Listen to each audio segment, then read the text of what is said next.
Olá, tudo bem? Quero começar cumprimentando todos os colegas do primeiro encontro de apropriação de tecnologias digitais e interseccionalidades. Vou começar me apresentando. Eu sou Sérgio Rodrigo Ferreira, falo do Brasil, da cidade de Salvador, na Bahia. Sou doutor em Comunicação e Cultura Contemporânea pela Universidade Federal da Bahia.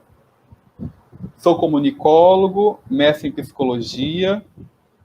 Sou membro do GIGA, Grupo de Pesquisa em Gênero, Tecnologias Digitais e Cultura, aqui também da Universidade Federal da Bahia, em Salvador. Meu interesse de estudo principal tem sido como a tecnologia digital, especialmente as plataformas de redes sociais, funcionam como uma tecnologia de gênero, né? O que é isso?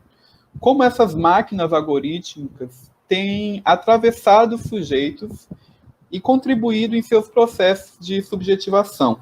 Eu defendi minha tese recentemente, né? E o meu objeto de análise para a tese foi o Facebook, e os meus interlocutores foram homens transgêneros.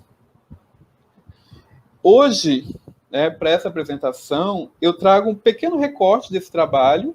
Esse trabalho que eu apresento hoje é um trabalho que eu procuro entender quais são as diferenças de uso de distintas plataformas a partir de seus aspectos técnicos, né? O que elas fomentam enquanto produção de relacionamento para homens transgêneros.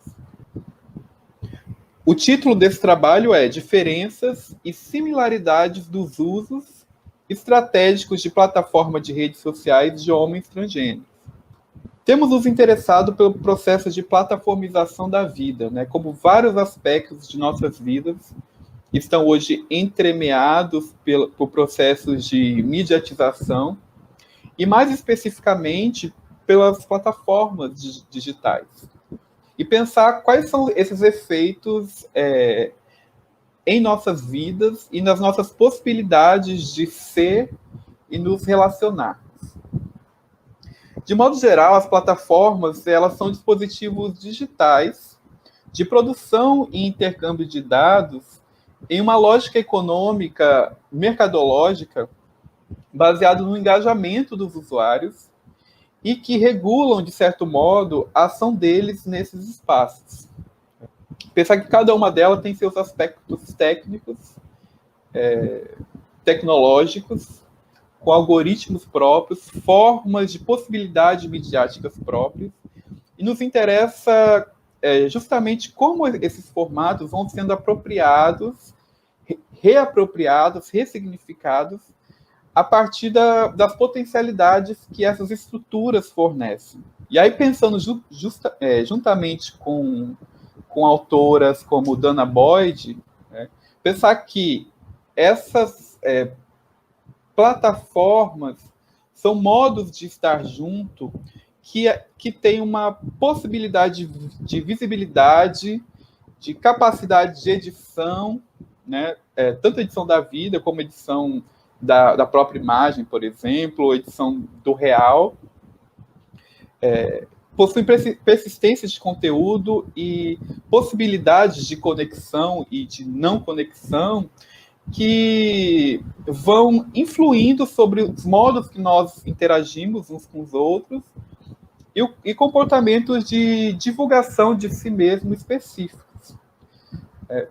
Pensar que o gerenciamento de aspectos da minha vida passam por essas estruturas tecnológicas que fazem que, muitas vezes, esse conteúdo, né, possua uma certa persistência, uma possibilidade de ser replicado, pode ter uma possibilidade de circulação e visibilidade numa escala muito maior, que permite que esses dados sejam buscados com muito mais facilidade para um público que muitas vezes é invisível. Você não é muito difícil você ter um controle pleno de quem tem acesso a esse conteúdo, né? Se a gente pensa, por exemplo, as possibilidades das impressões de tela e da circulação desse conteúdo para fora dessas plataformas, por exemplo, e que os contextos estão colapsados, né? Nós, de modo geral, nos relacionamos, vamos dizer assim, no modo offline, gerenciando os distintos públicos dos distintos espaços, revelando certos aspectos das nossas vidas de acordo com nossa relação com esse público. Muitas vezes, nesses espaços, essa diferença de público acaba sendo mais complexa, essa possibilidade de gerenciamento de aspectos da vida se tornam, né, como diz Dana Boyd, um pouco mais colapsados, né? E nossa relação a relação nossa com o público, com o privado, tem outra lógica de operação. E nesse sentido, os homens transgêneros não fogem a essa tendência, inclusive a tendência de um aumento do uso dessas tecnologias. E uma série de autores vão dizer como no Brasil muitas dessas plataformas foram importantes para a organização de homens transgêneros entre si, para a troca de informações, né? Autores como Guilherme Almeida, Simone Ávila, João Nery vão dizer como, desde o Orkut, que foi uma plataforma que foi muito famosa e usada no Brasil, ela potencializou o encontro de pessoas transgêneras, né, que antes não tinham tanta possibilidade de articulação de si.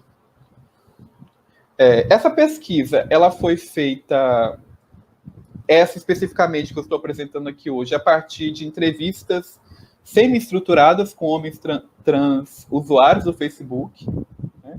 E como eu disse, a proposta é entender como esses aspectos sociotécnicos são usados de modos distintos por esses homens para gerenciar o seu conteúdo e as suas interações com as pessoas que estão presentes nessa rede, né? E aí eu começo apresentando sobre o Facebook. O Facebook, não só o Facebook, mas as mídias de modo geral são fundamentais para esses meus interlocutores, que vão dizer que elas foram muito importantes para se verem e se reconhecerem pela primeira vez enquanto homens transgêneros, a partir do momento que se viram representados ou quando essa questão foi debatida em certos espaços mediatizados. O Facebook, especificamente, ele é citado como um espaço importante de articulação entre pessoas transgêneras e para conhecimento sobre hormonização, sobre tecnologias sexuais de modo geral, e acesso a políticas públicas. No Brasil, nós temos uma legislação recente, voltada para pessoas transgêneras, desde 2018, a partir de uma decisão do Supremo Tribunal Federal, é possível que pessoas transgêneras façam a retificação do nome na documentação direto nos cartórios, sem necessidade de cirurgia. E desde 2009, o Sistema Único de Saúde, o SUS, oferece gratuitamente nos serviços públicos a possibilidade de ter acesso a serviços de saúde direcionados diretamente para pessoas transgêneras, né? Inclusive processos cirúrgicos de redesignação sexual. E nesse sentido, o Facebook ele é um espaço no qual é possível ter acesso e conhecer esses serviços, né, por meio de saberes que são produzidos conjuntamente nessas espacialidades. O Facebook é tido como uma plataforma que incita uma performance mais militante, justamente por permitir textos mais longos e mais complexos. E também ele participa numa espécie de processo de rituais de transição, quando ele é usado para, por exemplo, apagar um perfil em que se vivia ainda com uma subjetividade e com uma vivência feminina, para poder ressurgir como a subjetividade masculina. Ou mesmo no processo de alteração do nome, ainda que estruturalmente a plataforma dificulte muito esse processo. Ele também é usado para mediatizar o processo da transição, né, mostrando antes e depois, processos de mudanças corporais, na voz.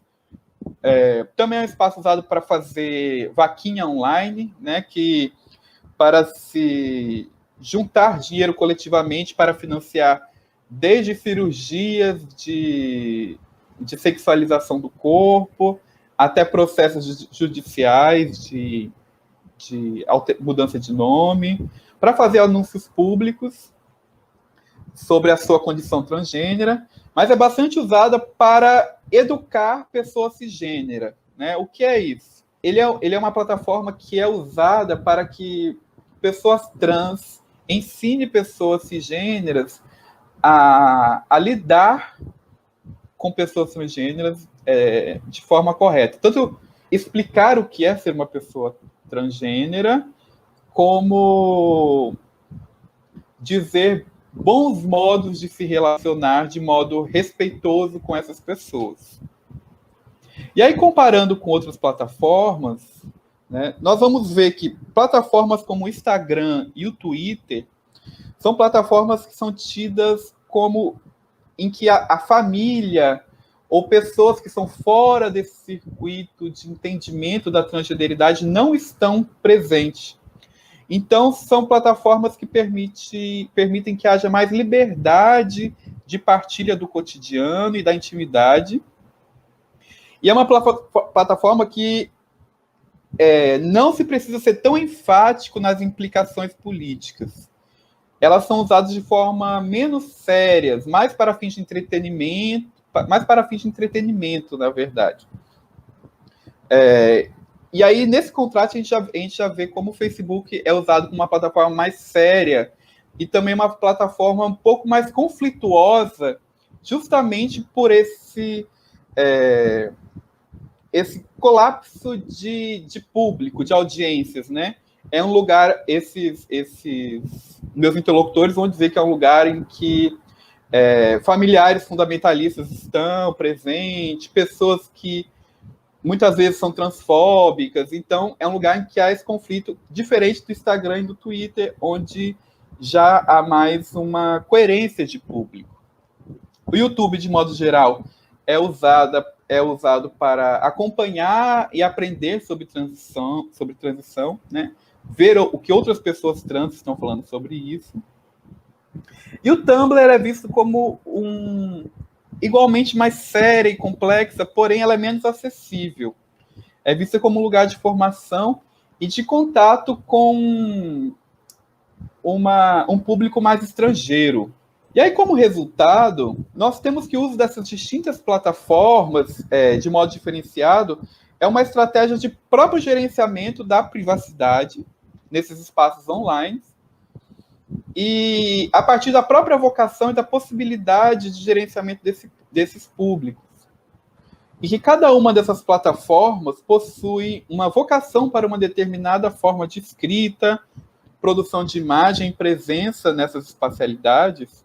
E a partir dessas características, essas plataformas vão ganhando modos de se estar online a partir da apropriação que distintos públicos vão fazendo delas. Essas são as referências do trabalho que eu usei para esse recorte do trabalho especificamente.